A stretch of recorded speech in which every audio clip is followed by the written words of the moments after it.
ये एक live TV news bulletin है सीधे स्टूडियो से।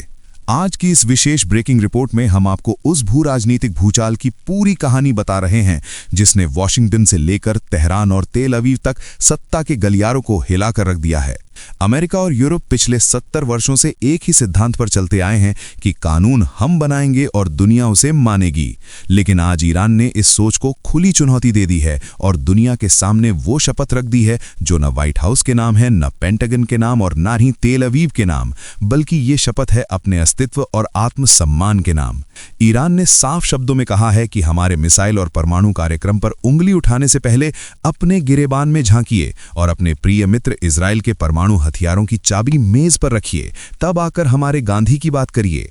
आज तारीख 8 फरवरी 2026 समय ठीक 12 बजे जब ये खबर स्टूडियो से पढ़ी जा रही है, ईरान के विदेश मंत्री अब्बास अराक्ची ने स्पष्ट चेतावनी दी है कि अगर अमेरिका ने कोई भी गलती की तो मध्य पूर्व में फैले उसके सभी सैन्य अड्डे मिट्टी में मिला दिए जाएंगे। ये कोई कूटनीतिक बयान नहीं बल्कि रणनीतिक ऐलान है। उन्होंने कहा कि ओमान में शुरू हुई बातचीत एक अच्छी शुरुआत है, लेकिन भू राजनीति में सुबह की धूप देखकर दिन का अंदाजा नहीं लगाया जा सकता। ओमान की हल्की गर्माहट ठंडी पड़ेगी या नहीं ये भविष्य बताएगा, लेकिन कतर के दोहा में अल जजीरा फोरम के मंच से जो आवाज उन्होंने उठाई थी वो किसी साधारण नेता की नहीं बल्कि किसी कमांडर की आवाज थी।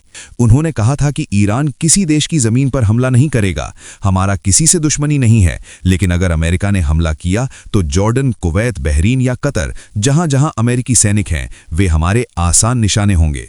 दर्शकों, ये बात समझिए कि अमेरिका अपनी सैन्य छावनियों को अपनी शान मानता है और ईरान कह रहा है कि हम तुम्हारे मुख्य अड्डों हो नहीं बल्कि तुम्हारे सैनिकों की मौजूदगी वाले ठिकानों को तबाह करेंगे। अराक्ची ने एक और लाल रेखा खींच दी। उन्होंने कहा कि हमारा मिसाइल कार्यक्रम किसी भी बातचीत की मेज पर नहीं आएगा, ये हमारा आत्मरक्षा का अधिकार है और इस पर कोई मोलभाव नहीं होगा। सोचिए, एक दिन पहले जो नेता कह रहा था कि बातचीत सही दिशा में है, वही 24 घंटे में सुर बदल देता है। क्यों? क्योंकि अमेरिका ने ऐसे दावे कर दिए जो ईरान की संप्रभुता के खिलाफ थे। अमेरिका चाहता था कि ईरान उसके सामने झुके और इजराइल मनमानी करे, लेकिन ईरान ने समझ लिया कि 1989 का ईरान और 2026 का ईरान एक जैसा नहीं है। अराक्ची ने यह भी कहा कि अमेरिका और इजराइल के हमले, प्रतिबंध और धमकियां हमारी मिसाइल क्षमता को खत्म नहीं कर सकती, तो फिर बातचीत की मेज पर बैठकर आप क्या हासिल करेंगे? संदेश साफ है कि ताकत होगी तो ही जमीन पर नमक रहेगा और आप गीले नहीं होंगे।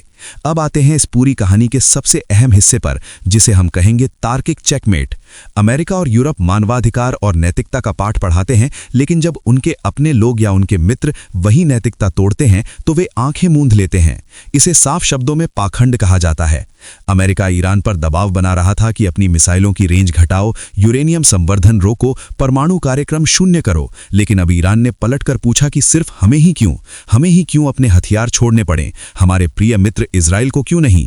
इजराइल एनपीटी का हिस्सा नहीं है, उसके पास सैकड़ों परमाणु हथियार हैं, जेरिको मिसाइलें हैं जो हजारों किलोमीटर तक मार कर सकती हैं।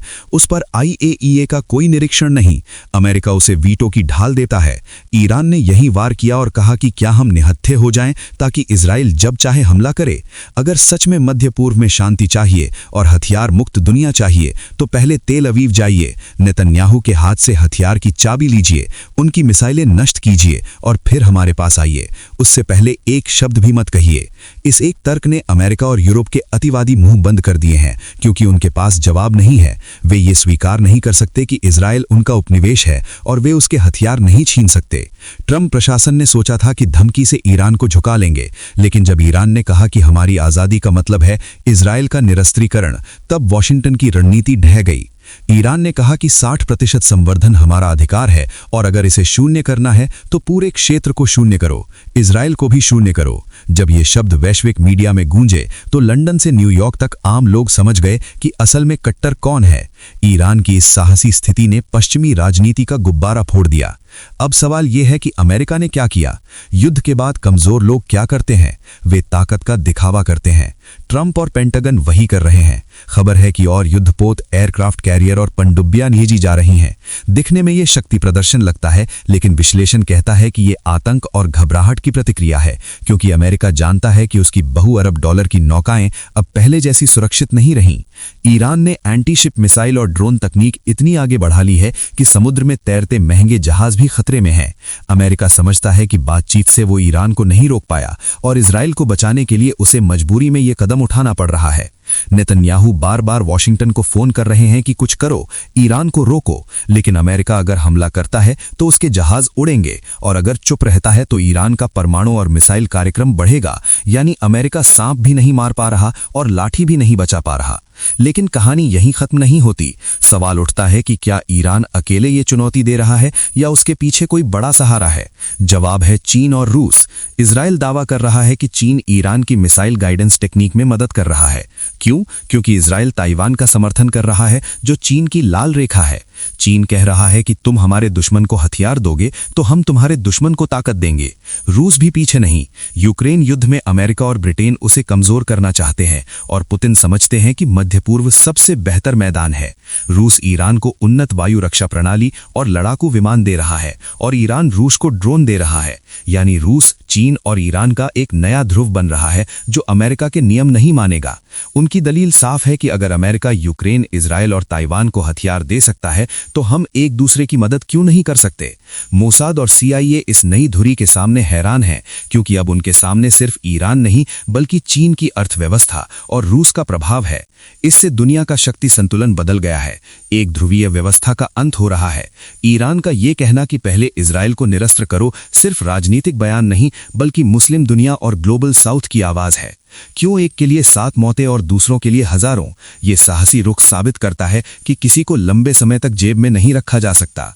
इजराइल लॉबी से वॉशिंगटन को प्रभावित कर सकता है, लेकिन जमीनी हकीकत यह है कि ईरान ने साफ कह दिया है कि बातचीत चाहते हो तो आओ और अगर लड़ाई चाहते हो तो मैदान तैयार है।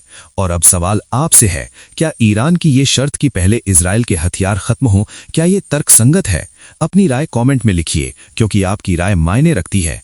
अगर आपको ये रिपोर्ट जानकारीपूर्ण लगी तो इसे लाइक करें, शेयर करें और सच्चाई को फैलाएं ताकि झूठ का अंधेरा हट सके। हम जल्द लौटेंगे नई खबर के साथ। तब तक चैनल पर नजर बनाए रखें। धन्यवाद।